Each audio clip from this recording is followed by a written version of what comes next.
morning, welcome to CADX TV. My name is Frank Fortunato. Today is Monday, March 17th, 2014. This is St. Patrick's Day.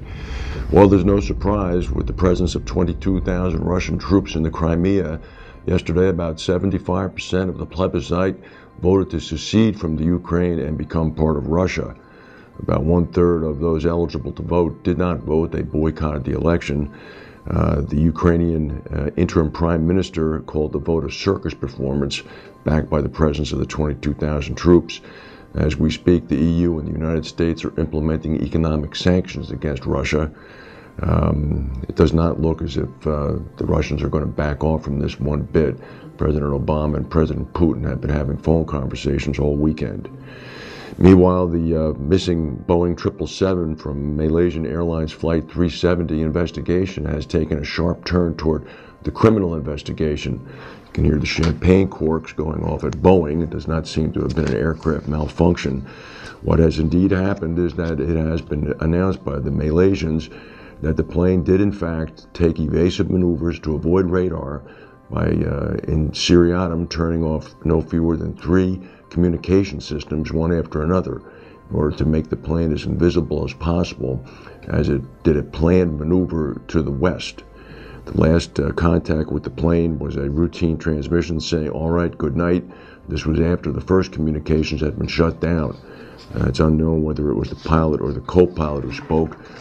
Both of their homes are being searched now in great detail by the Malaysian police, and they're also going over the passenger manifest very closely, looking for anybody who might have flight experience.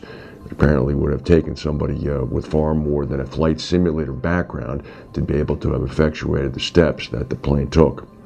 Meanwhile, aviation sources were skeptical in the insurance market about a Credit Suisse report that came out on Friday, saying that the loss of the plane could in fact trigger liability losses of up to $500 million. The reinsurance market is saying that it's likely that the top liability loss figure would come in at $250 million.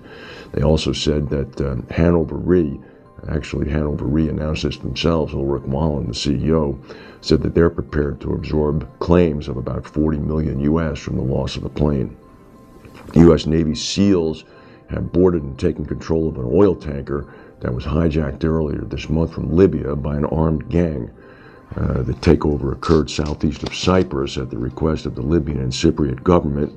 The ship was carrying about 40,000 barrels of oil. It was called the Morning Glory. It's now in control of the military and being brought back to Libya. Oddly enough, the ship had been operated by an Egypt-based company. It was flying as a flag of convenience the North Korean flag. This is under a contract with Pyongyang. North Koreans announced this morning that they had in fact canceled the contract because they don't allow their ships to prohibit the transport of contraband cargo. That's interesting considering much of their regime's financial support is based on such contraband cargo. Meanwhile, there was a 6.7 earthquake yesterday at about dinner time in Chile. It struck the northern part of the country. Fortunately, there was no damage. There was no tsunami either. There was quite a bit of shaking and rattling. About 80,000 people were evacuated for about 3 hours. Warren Buffett, the CEO of Berkshire Hathaway, said that U.S. catastrophe rates are so low that Berkshire Hathaway is going to stop writing business. He said that despite the fact that the reinsurance rates have dropped, the risks for example, Florida hurricane have not diminished one bit. So he's not going to get involved, and instead he's going to deploy his money in Asia as well as in U.S. specialty business where the rates are still compatible. Buffett's plan, if the history is any guide, is to wait until there is some sort of loss event in Florida.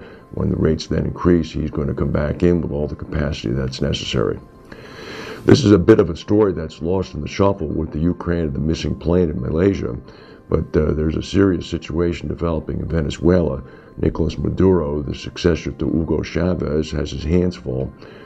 There are hundreds of thousands of protesters on the streets in Caracas, and yesterday the military unleashed water cannons and tear gas and rubber bullets at them.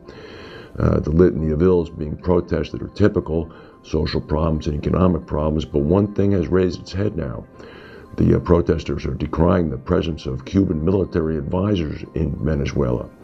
Cuba, of course, benefits from about 100,000 barrels of free oil every day from the Venezuelans, without which the Cuban regime would crumble. That's the news for today. If we have any breaking news, we'll come back and tell you. Thank you for watching, and we'll see you tomorrow.